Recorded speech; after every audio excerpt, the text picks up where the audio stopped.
Good day, children. Having finished with the empirical formula, today we are going to begin with the lesson 12 of your book, which is called Organic Chemistry. Organic chemistry is basically the study of hydrocarbons. Now, as the name suggests, these are the compounds of hydrogen and carbon. Only carbon and hydrogen, they are the main components of these molecules, and such compounds, when we study about them, there is a special branch of chemistry called organic chemistry. Now, in the periodic table, we have studied about 118 elements. Out of these 118 elements, if you take out carbon atom, the remaining elements combine and recombine with each other, and they result in the formation of 500,000 compounds.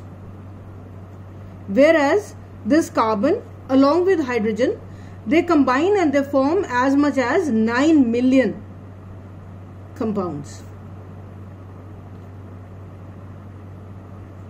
That is why, because we have such a vast number of compounds, that is why a separate branch of chemistry has been designated to study these, which is called organic chemistry. Now, why are they called organic? Actually, initially, these elements were isolated from living organisms. Living organism, like for us, we have protoplasm in us, we have proteins in us, we have carbohydrates, lipids, nucleic acids. All these are made up of carbon and hydrogen. Since they were initially originated from the living organisms, that is why they came to be known as organic compounds. So what are organic compounds? The hydrocarbons are called organic compounds. Now, what is the reason? Why do we have such a large number of compounds of carbon? It is only because carbon contains chains and rings of carbon atoms. It is because of the great variety in which these carbon can bond with itself and with other elements that it results in the formation of so many different compounds. Now, because this branch of chemistry had to be made, similarly there is one more branch. Chemistry basically has three branches in which we understand the entire chemistry. The first branch is known as physical chemistry. The second one is known as inorganic chemistry. And the third one is known as organic chemistry. So these are the three branches which will cover the entire chemistry subject. Now, in physical chemistry, we just study about the rules, or maybe the gas laws, or maybe the chemical bonding, or you have studied about periodic table. All these rules and system, they are all included in physical chemistry. In inorganic chemistry, we will study about the compounds which do not have hydrogen carbon in them. For example, we study ammonia, we study HCl or sulfuric acid, or when we study about the details of, say, sodium hydroxide or any other compound for that matter. Okay. Or now, this inorganic chemistry will also include the compounds of carbon, like carbon monoxide, carbon dioxide, carbonates or bicarbonates. All this also comes under inorganic chemistry. So basically, what is inorganic chemistry? Anything other than organic is known as inorganic chemistry. In organic chemistry, we will have only hydrocarbons. Do you understand why a special branch of chemistry has been allocated to the study of hydrocarbons? Because of their vast number, because they are very large in number. That is why. Now, what is the reason? What is the reason for so many compounds? So many hydrocarbons. There are two main reasons for this. One is the tetravalency of carbon atom. Now, carbon has an atomic number of 6. The configuration is 2,4 because it has 4 electrons in the outermost shell. So, the valency of carbon is 4. Now, you've already studied that it is very difficult to lose 4 electrons or to accept 4 electrons to acquire a stable gas or a noble gas configuration. So that is why carbon can never form a positively or a negatively charged ion. It will always indulge in covalent bonding. What is covalent bonding? The bond which is formed by the sharing of electrons. Now when the carbon atom shares electrons, it forms very stable compounds.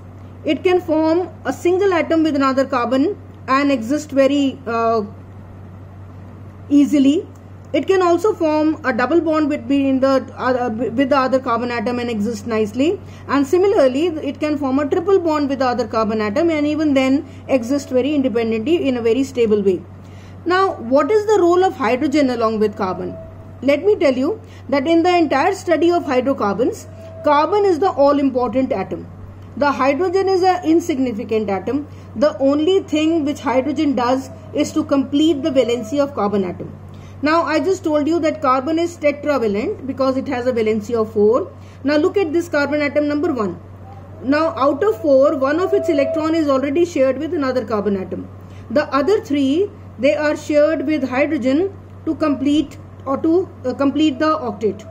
Similarly, here also this carbon atom links itself to 3 other hydrogen atoms to complete the octet. So this is how a stable compound is formed.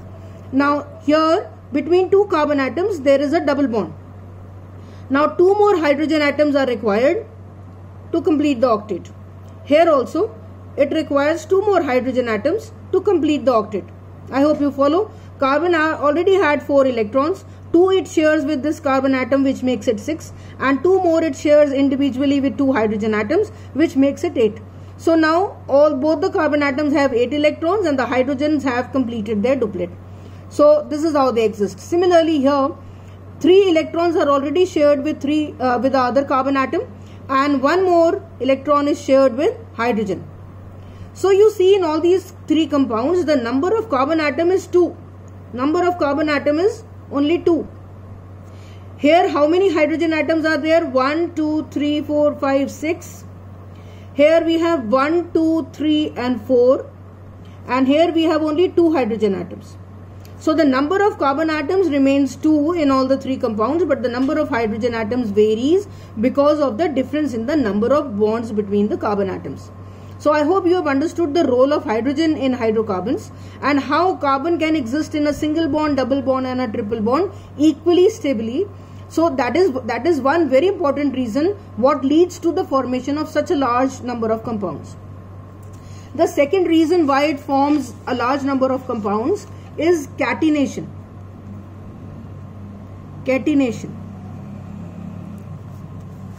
Now catenation is the tendency of an element to link with atoms of like itself. It is called self-linking property. Tendency of an atom of self-linking. That means carbon can link itself to a number of other carbon atoms equally stably without breaking down. This self-linking property of carbon is known as catenation. So is carbon the only element in the periodic table which has 4 electrons in the valence shell? Are there no other elements those who have 4 electrons? Yes, there are. But for example, silica. Silica also has 4 electrons in the outermost shell. So does it show catenation? It does. Catenation is shown by silica also. But unlike carbon, silica cannot form a stable compound if the number of silica atoms exceeds more than 4. Say 2 silica atoms can combine with each other, or maybe 3 of them can form a chain, but not more than 4 silica atoms. As soon as another silica atom will attach to it, the chain will break. But it does not happen in case of carbon atom. It can form any number of carbon atoms can link and they can form a stable compound. So this kind of a chain is known as a linear chain. This is a linear chain. We can also have a branched chain. Branch chain means there is a linear chain and along with one of the carbon atoms, another carbon atom will link sideways. This is known as a branched chain. Branched. But every time you have to remember that the bond is always between carbon and carbon atom. Now all these carbon atoms, whether they are here or they are here, they are incomplete. They are unstable because their electron, their octet is not complete. So all of them needs to be linked to hydrogen atoms. Now look at this carbon atom. 1 it is attached here, 2 it is attached here, 3 it is attached here. It requires only 1 hydrogen atom. Similarly, this one requires 2 and this one requires 3. So the role of hydrogen is only to complete the valency of carbon atom. It may be either in a branch form or in a straight chain. Now even in the branch, this carbon atom has to complete the octet. So this one is also linked to 3 other hydrogen atoms. Now this is called catenation. So this results in, I've told you how tetravalency leads to the formation of single, double and triple bond, and how catenation leads to any long form of carbon atoms. They may be arranged linearly, or they may be arranged in a branched chain. They can also form a cyclic chain. Cyclic chain is the one which is closed. On all the vertices we will have carbon atom, and on the alternate sides we will have a double bond to complete the valency, and each carbon atom is attached to one hydrogen also. Now this kind of closed chain, this is known as a cyclic hydrocarbon. Cyclic hydrocarbon. Now it is not necessary that it will have only 6-sided. It may be a 5-sided structure also. Again, on the vertices we will have carbon atom, double bond, hydrogen, etc. Now based upon this, we can classification of organic compounds. We can classify them under 2 major categories. Once, when they are open chain compounds. This is known as an open chain. This is known as an open chain. Open chain compounds. Open chain compounds are also known as aliphatic hydrocarbons. Aliphatic. And closed chain compounds. The way I have taken the example of these closed chain compounds, they are also known as cyclic hydrocarbons.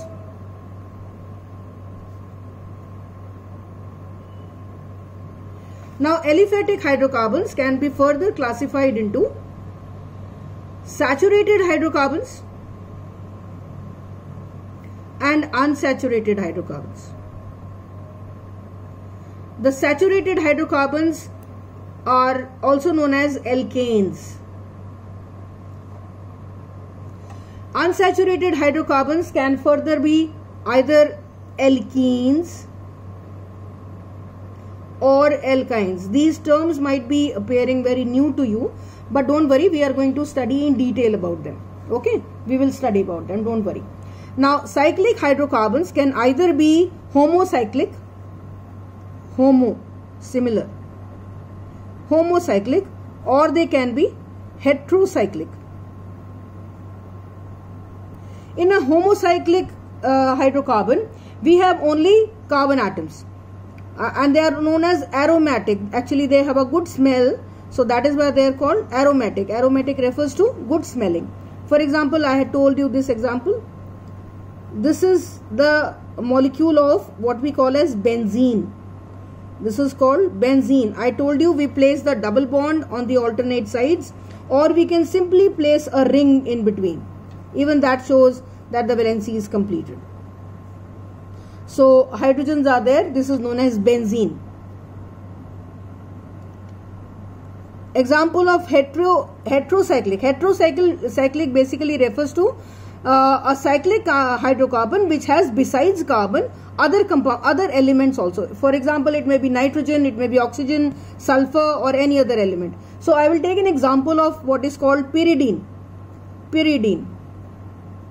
Pyridine also has likewise the the double bond on the alternate side, and it has nitrogen at one of the vertices. Rest of the vertices have carbon and hydrogen, and one vertex has nitrogen.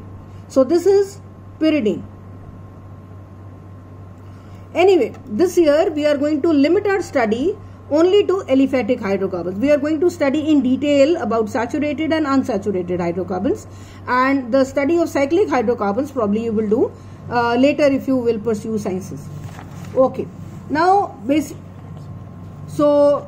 now the most important thing is that if we have such a large number of compounds, how should we name these compounds? So the next topic in the next video, we are going to talk about the nomenclature of hydrocarbons. That should be all, children. I'll be happy if you will revise everything at home and try to understand what I have told you just now. Good luck to you. God bless you, children.